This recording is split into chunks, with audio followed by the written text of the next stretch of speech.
Gunsmoke, brought to you by Chesterfield. To put a smile in your smoking, always buy Chesterfield. Made the modern way with Accuray.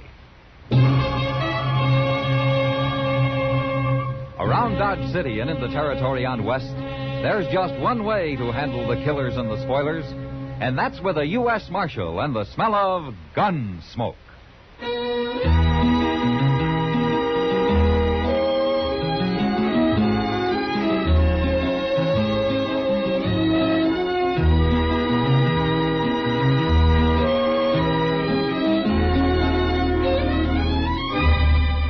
Gunsmoke, starring William Conrad. The transcribed story of the violence that moved west with young America.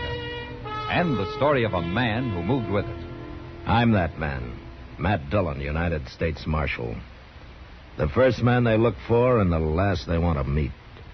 It's a chancy job, and it makes a man watchful and a little lonely.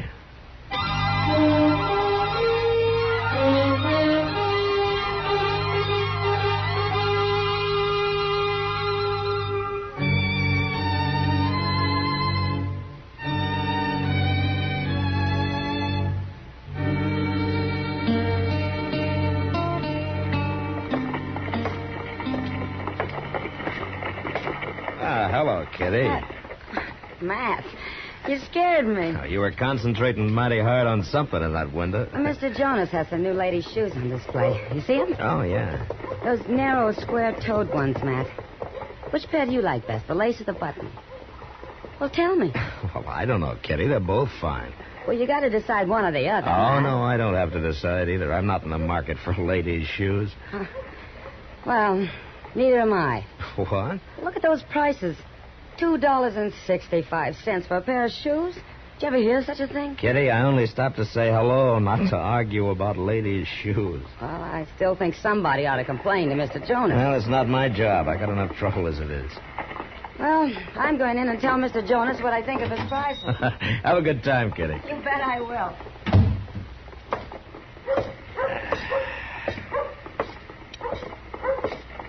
Mr. Dillon? Mr. Dillon? Ah, hello, Chester. Mr. Dillon, this here is Mr. Trumbull. Huh? He come over to the office looking for you. How do you do? Marshal Dillon. You're a stranger here, Mr. Trumbull? First time in Dodge, Marshal. First time. Oh, well, what do you want to see me about? I want a badge, Marshal. I want you to make me a deputy. A deputy? Now, you look here, Mr. Never If there's mind, any- Chester. What do you want to be a deputy for, Mr. Trumbull? Well, I'm leading a party of immigrants up onto the South Fork of the Pawnee. Oh? I thought you were new to this part of the country. Well, I've got maps, Marshal. Good maps. Furnished me by the Santa Fe Railroad. You work for the railroad? No, sir. I work for these immigrants. It's like this, Marshal. I got some 10 families together, and I arranged to buy 5 sections of railroad land for them, about 30 miles northeast of here. I made all the legal arrangements, and I'm guiding them in. I see. What's that got to do with your wanting to be deputized, though? Well, I thought it might be a good idea, just in case there's any squabbling when we get there. You know, over who gets which land, that sort of thing. Uh-huh. Most parties draw straws before they ever see the land, Mr. Trumbull. Haven't yours? Well, yes. Sure, of course. Well, then why should there be any trouble? Well, one of the men's having a little wife trouble, Marshal. You know how it is. Well, maybe I better ride out with you. No, that won't be necessary. Everything will probably work out fine. Yeah, sure. Where are these pilgrims of yours? Well, we're in camp down by the Arkansas. We're pulling out in the morning. Well, I thank you anyway, Marshal. Goodbye, Chester. Bye. Well, that man sure has got a lot of gall. Yeah, he's some confused, Chester. How do you mean? He can't seem to decide if there's going to be any trouble or not. Yeah, maybe we can find out for him. Come on.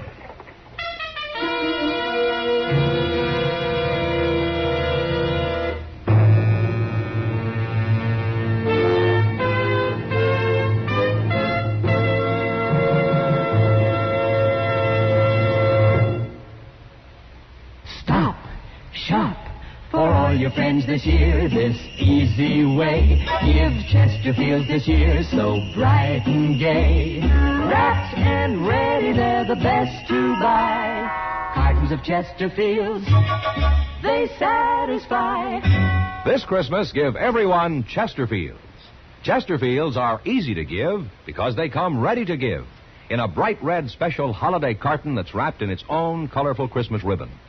Everyone enjoys Chesterfield's smoother, cooler smoking pleasure. So, to all your friends this year, say, Merry Christmas with cartons of Chesterfields. No wrapping, no tying. They're easy to give because they come ready to give. Chesterfields in the bright red special holiday carton. Wrapped and ready, they're the best to buy. Cartons of Chesterfields, they satisfy.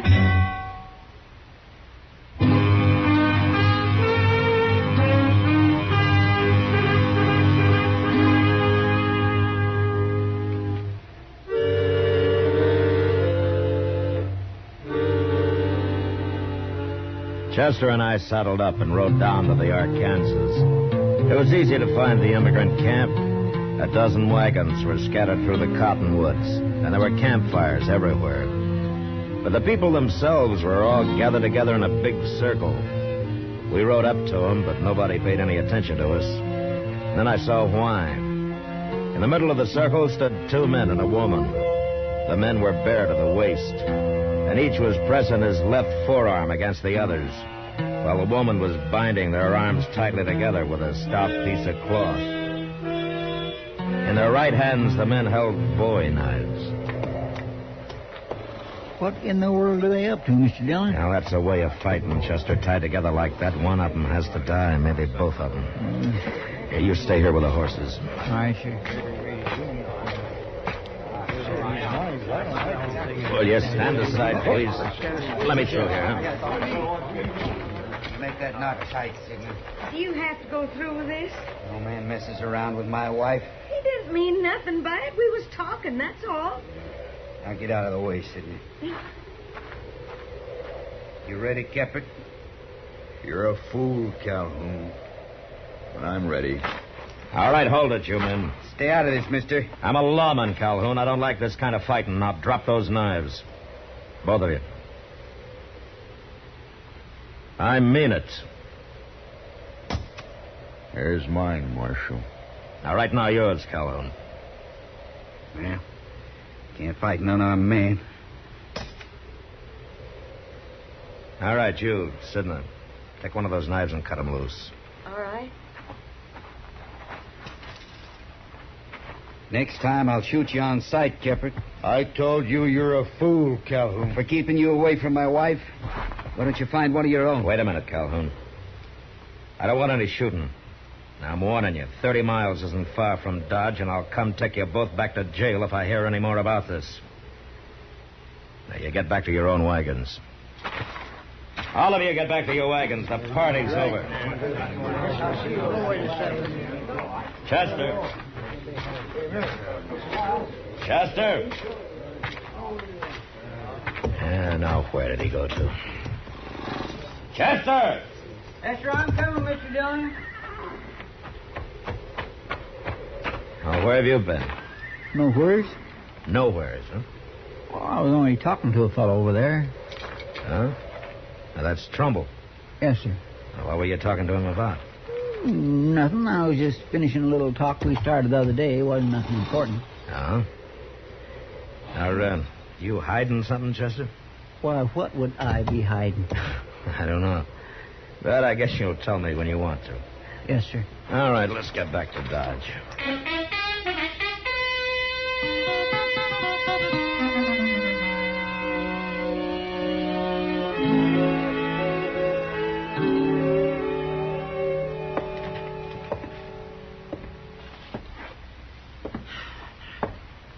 Chester.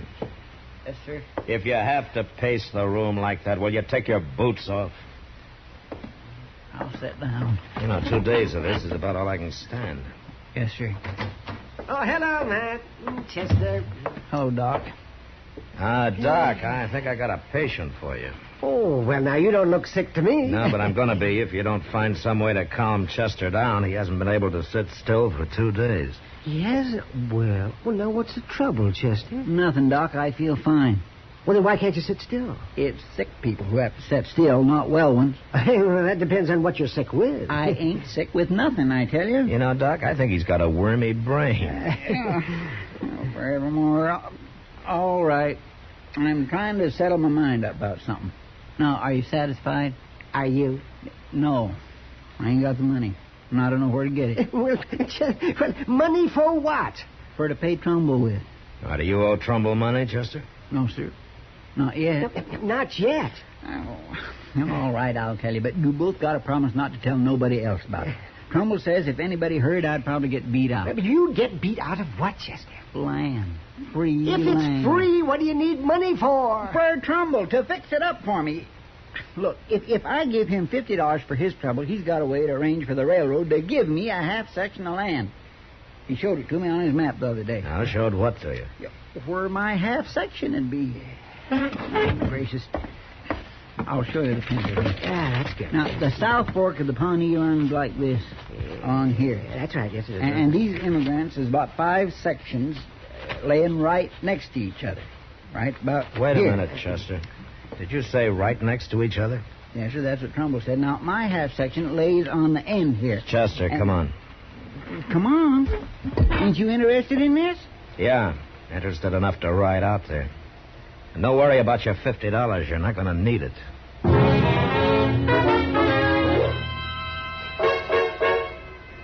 It was just after sunset when we hit the South Fork of the Pawnee, and a half hour later we spotted the first immigrant wagon. A man was working nearby trying to shape the foundation for a cabin from some red cedar he'd snaked up from the river. We got down and walked over to him. It was Keppert.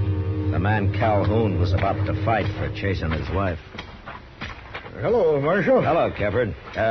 This is Chester Proudfoot. Glad to know you. Well, what are you doing out here, Marshal? There ain't been no trouble. Yeah, Keppert, I'm afraid there has been. What do you mean? Hey, look yonder. That fella coming sure is in a hurry, ain't he? It's Calhoun. He's got a rifle. I better get mine. No, you stand where you are, But Keppert. he might shoot me. You saw what he was like? You'll have to shoot me first. Keppert. Well, now what's the trouble, Calhoun? I'm looking for my wife, Sidney. If she was here, you'd see her, wouldn't you? Maybe she's down by the river. You can look there, too, if you want. What's the marshal doing here? He was about to tell me. And then he can tell me, too. I came here to tell all of you, but I want to ask you something first. What? Do any of you have bills of sale from the railroad for this land you're on? No. No, not yet, Marshal. Trumbull just gave us a receipt and said the railroad would send us a bill of sale. Uh-huh. But you've already paid. Sure. Each man gave Trumbull $400 for a half section. And 25 on top of that for his services. That's right. What are you asking for, Marshal? I understand these sections lie right next to each other, huh? They do for a fact. What's wrong with that? Well, I guess you don't know it, but when the government granted land to the railroad, it only granted alternate sections. Every other one. So the railroad couldn't sell sections lying right next to each other, could it? No. No, it couldn't. Yeah. Maybe that's why Trumbull hasn't given you any bills of sale.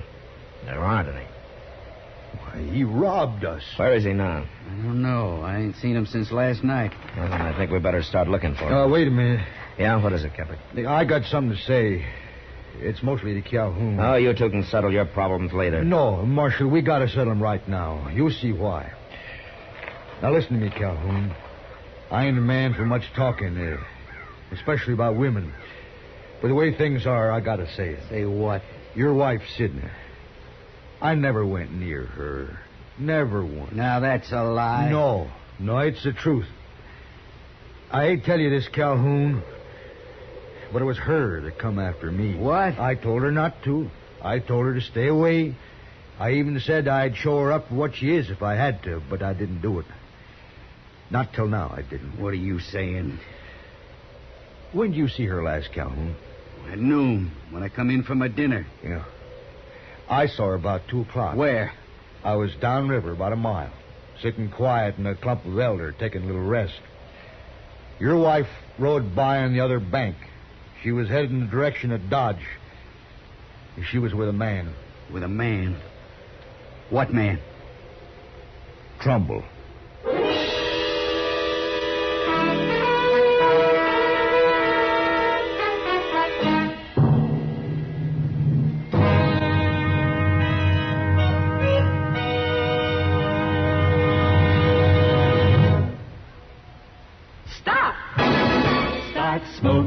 a smile with Chesterfield. Yes, put a smile in your smoking. It's as easy as ABC.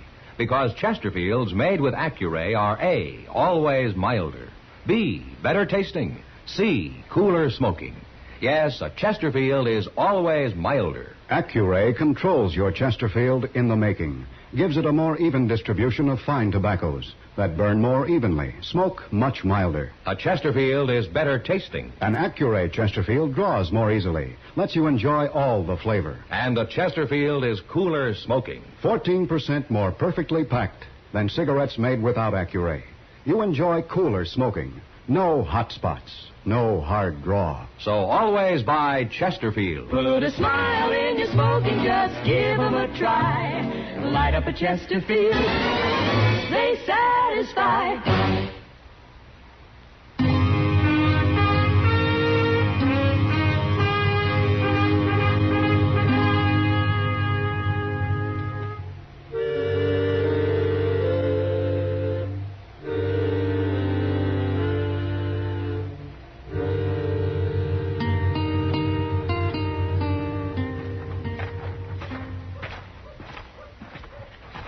Train's still there, Mr. Dillon. Way past midnight. It ought to be leaving in a minute. Now run up and tell the engineer to hold it, will you, Chester? All right. Marshal. Yeah. Look, coming out of the depot. It's Trumbull and my wife. Yeah. They don't see us. They ain't even looking this way. You let me take him, Marshal. No. He's rightfully No, mine. Calhoun. You might get excited and shoot him before he draws. I'll handle this. Now, you two, stay back out of the light.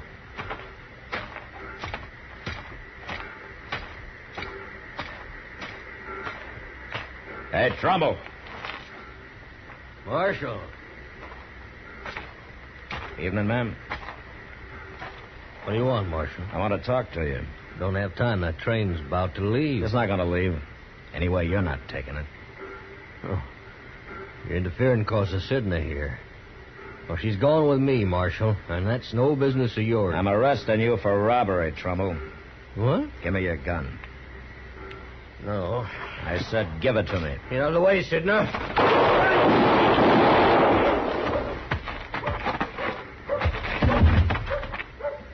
You killed him. You killed him. Jim! Is he dead, Marshal? Yeah. Kefford, see if he's got the money on him, huh? I sure will, Marshal. I didn't mean nothing, Jim. He made me go with him. It wasn't my fault. You believe me, don't you, Jim? I don't even want to talk to you. But it's true. I found it. Here it is, Marshal. Yeah. Should be over $4,000 there. Good. We'll count it later and give it back to everybody. Marshal, Yeah, what, Calvin? I'd like mine now. Yeah, all right.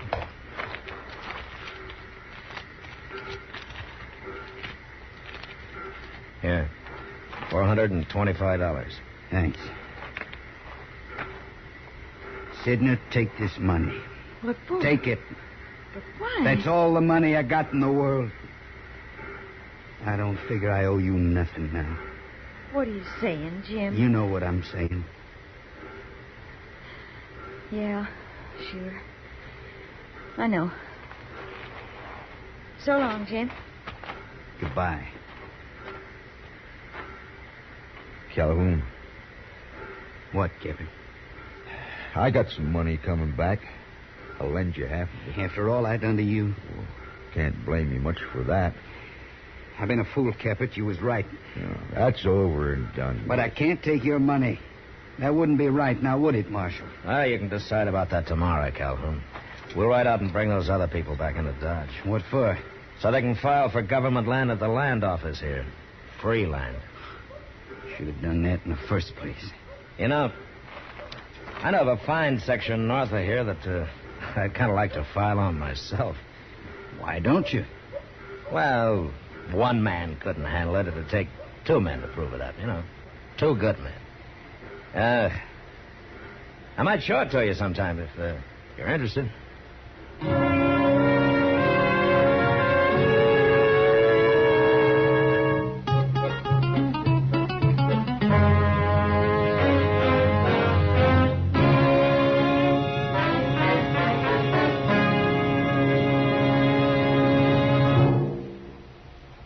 a moment, our star, William Conrad. Remember, friends, this Christmas, give everyone Chesterfields. Chesterfields are easy to give because they come ready to give in a bright red special holiday carton that's wrapped in its own colorful Christmas ribbon. Everyone enjoys Chesterfield's smoother, cooler smoking pleasure. So, to all your friends, this year say Merry Christmas with cartons of Chesterfields. No wrapping, no tying. They're easy to give because they come ready to give. Chesterfields in the bright red special holiday carton. You know, there were a lot of ways for a man to die on the frontier. But on our next Gunsmoke, a man dies the worst way of all, needlessly. But that was the West. Good night.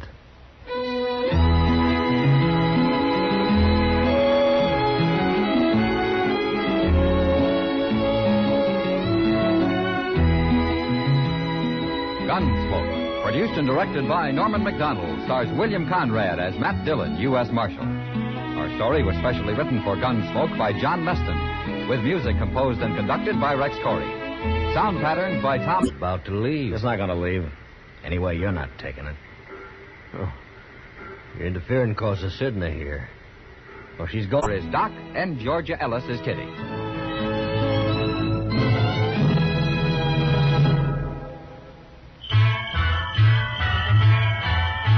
Make Christmas their red letter day, their L&M red letter day. Give them the Christmas carton full of America's best. Yes, give L&M's on Christmas Day to friends who smoke the builder way. L&M's got everything the gift for Christmas Day. This is it. For Christmas, L&M filters and the handsome Christmas carton. No fuss with ribbons or paper. It's all wrapped and ready to give. This Christmas, give L&M Christmas cartons.